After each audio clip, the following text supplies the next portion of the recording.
Hey guys, it's Hunt for Games. Welcome back for more Final Fantasy XIV Stormblood. Stormblood has officially been out for like a week and a half, but I've only actually been able to play for like 4 of those days because of various things that have kept me from playing the game. But what I've played so far has been amazing. I mean, I know this is like an initial impressions video, so I'm kind of spoiling that aspect, but it's been awesome. Seriously, it has started off so strong, so let's get right into why it's been so amazing up until like level 63, the level I've managed to achieve with my ninja. First of all, I can't talk about Stormblood without quick talking about what led into it at the end of Heavensward. And honestly, the transition seemed a lot less forced than it did going into Heavensward from A Realm Reborn. It wasn't bad back then, it just seemed a little more dramatic, like a refresh moment, trying to reset the whole playing field so they could start the story off clean without worrying about all the stuff that they set up in A Realm Reborn. That worked really well, and Heavensward started off very fresh and new, but at the same time, I finally felt like it was like, oh my god, everything just happened all at once. In Stormblood so far, I love the political motivations, the personal motivations for characters that I'm involved with, my characters' motivations for being there, just the general like feel of the world, what's going on, why are we doing this? It all seems to make so much sense. There's so much story to tell there. And because we've been hearing about these zones, these areas, these conflicts for honestly years within Final Fantasy XIV in general, it's so cool to finally be there and be amongst it. All those interesting details continue to shine through with all the side quests, which honestly so far have been outstanding. Really interesting stories that I normally would kind of skip over, but I've been paying attention to all of them and playing through most of them too, just because they've been fun to do. I mean, they're not gonna like break the mold in terms of MMORPG or Final Fantasy XIV in general questing. It's mostly hunt down these locations, hunt down these enemies, get these items from these enemies in these locations. It's the same stuff we've seen before, but the dialogue around it and just the general like feel of why you're there, what you're doing, and the people that are affected by your actions has been really interesting. And even like the dumbest little side quests, I've just been loving it. And there have been a few standouts that honestly it breaks the mold just a little bit in terms of what we can do to interact with the world. There's like a darts game and a whole sections where I'm kind of like looking through a telescope, and that sounds stupid. We never had anything that was literally not shoehorned into the game already via the own combat mechanics that we like play. I don't know how to explain it. It was just different. Seeing anything different from Final Fantasy XIV in Final Fantasy XIV is really surprising and cool. I mean, honestly, the 2 Aether Crystal locations that you start off at, the first 2, I cleared out the quests for those areas. And that's not like me. I'm not a completionist person. I usually have tons of leftover quests. A Realm Reborn is literally littered with quests that I never did because I just kind of skipped through it. I just wasn't that interested in that stuff. But the new Stormblood quests have been really fun so far. I mean, even the dumb ones have just been really interesting. I also love that in the new area, you're not like a totally useless idiot that nobody's ever heard of. I mean, I like going to new areas and being like, I'm a valuable member of society, and proving that even though everyone is just saying like, no, I don't believe you. But in Heavensward, you literally would be like, I would love to help somebody with their problems. And they were like, no, go away. We don't want you. And you're like, I'm like the warrior of light. Do I really have to deal with this shit? But in Stormblood, you go around and it's one of like a few things, but a lot of times people are like, wow, you're the warrior of light. Like I've heard tales of your amazing feats and I would love your assistance in even the most simplest of matters because honestly, they're really hard and I'd love for you to help me. Or somebody's like, do this dumb thing, but when you come back to like, oh, I am so sorry. I didn't know. I probably shouldn't have asked you to sweep up poop being the warrior of light. But thank you. Thank you. And all of them, like I said, totally just continue to kind of reinforce this atmosphere and this whole environment that like you're walking into in this new situation outside of Eorzea. The new job changes so far seem really interesting, although not as like crazy and different as I expected. Although I've only tried a few and only like level 60, not 70, so by the time 70 rolls around, I'm sure everything will feel way different. But I will say that Ninja does feel a lot cleaner, smoother, just overall more fun than it used to. I mean, the DOTs and how they worked before with Ninja were just kind of annoying. You'd apply your standard DOT, then you had the 2-chain thing that applied to DOT, then you had the defense, the slashing resistance down, 3-chain, and by the time you did all that, if you're soloing, the mob's almost dead. And you're like, oh, well, I probably should have done all of that. That seems kind of silly. So then you felt like you did it wrong. And then if you're in a group, sometimes things would die too fast or too slow. And then you're like, oh, I should have done all of them. It just was too much. Now they've kind of condensed that into a little bit more enjoyable flow. And I've been having a lot more fun with it in general. And that's only at level like 63 now. So I only have 1 new ability. The new Mudra gauge, I think it's Mudra. Mid-draw gauge has been really cool, although right now it's not very important. It kind of builds just like TP did in Final Fantasy XI, where like auto attacks build up this gauge that you can then fire off these ultimate attacks and various things that I only have one of so far, the giant frog. But when it fills enough that you can fire off those abilities, it also makes a really unique like noise, so you're kind of like, oh, that was that thing. So right now the gauge isn't super important, but I'm going to get abilities, I think, a little later that kind of fill it up faster in spurts. So the gauge will be more helpful in determining when I should and can fire off those abilities to kind of get me more prepared to use the cooler moves. Black Mage's new UI seems pretty cool, but I've only played it a little bit, so, you know, there's that. The new role abilities have been way different than I expected for two reasons. One, there are a lot of different abilities. I mean, just in general, some abilities that I used before are gone, which I expected, but I'm getting more abilities than I thought I would, but way more important than that.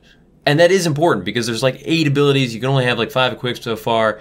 And I'm sure there's like an optimal solution to that I don't know. I'm using abilities that seem like they would make sense, but I'm sure for different situations that I haven't encountered, either like in group play or just harder content that more specific strategies are required, certain abilities might be like, people are like, you know, you have to bring these 4, your 5th one, do whatever you want, but these 4 are required for this strategy, or you need to use these 3 if he's using these 3. All that stuff could come out, which is really cool. But also, it's way more like a sub-job situation. And what I mean by that is that they have level requirements. Like, I don't get the cool level monk ability until 48. Before, if your monk was 48, you could equip that at like level 1 as your other job. And I always thought that was really dumb and stupid when you're in like a low-level synced duty roulette, and the ninja has some amazing ability that like a dragoon natively doesn't get till they're like 35. I just thought that kind of sucked. I love this new system that ties everything to a level. I'm pretty sure when you're synced down, you can't use stuff that's above your level. I would assume it works that way. Actually, I haven't actually done any of the level synced like roulette stuff because I've been so busy with the new content and the stories and the side quests and all that. So I haven't really got to do anything. But let me know if it doesn't work that way. I would assume it works that way. I'm really excited that it does, if it does. Let me know if it doesn't. But yeah, I mean, in general, the new UIs, everything has just like flows so much better. Even keeping track of my, is it Huntin? The haste move that Ninja has with a little spiraling kunai flower thing has just been easier for me to like keep track. I can glance down and be like, all right, I've got 20 seconds left. I got to fire that off soon. I always used to miss it when it was up top, even though some people have said that they miss kind of like notifications that used to be in the top bar that are now gone, but not really anywhere else. And I can understand that if you like had things that you paid attention to that are no longer there, that's frustrating.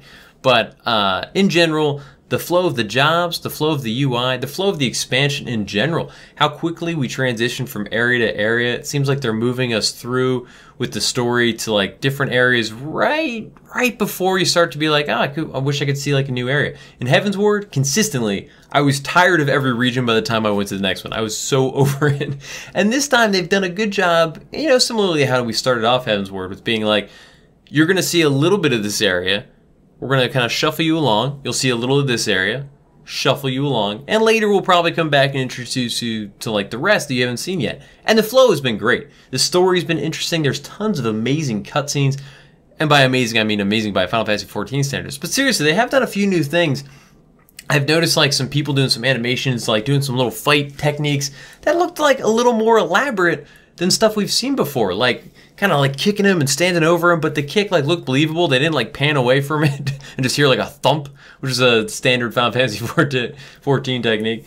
But and the cutscenes, like the voice acted cutscenes, have been pretty numerous. I feel like in Heaven's Ward it was like you didn't get one for long periods of time. And voice acted cutscenes for me, it's like, you know, that's an important thing. Like they took the time to add voice acting to this cutscene.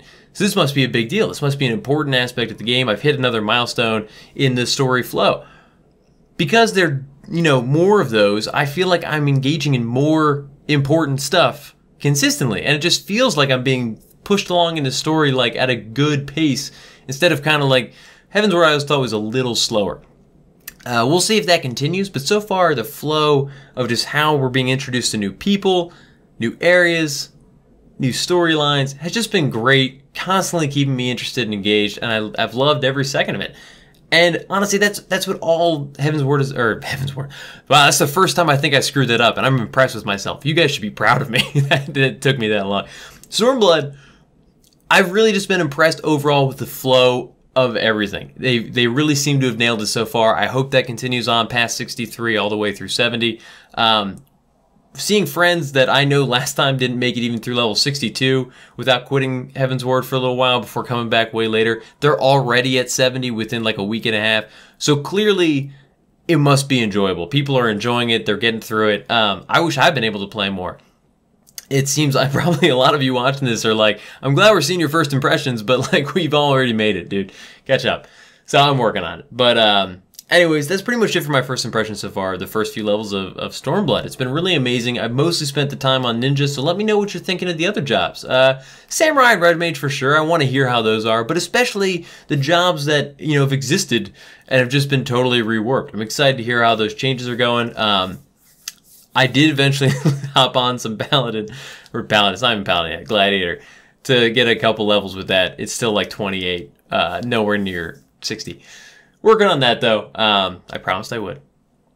Anyways, thanks for sticking around. As always, like the video if you liked it, dislike if you didn't, but let me know why.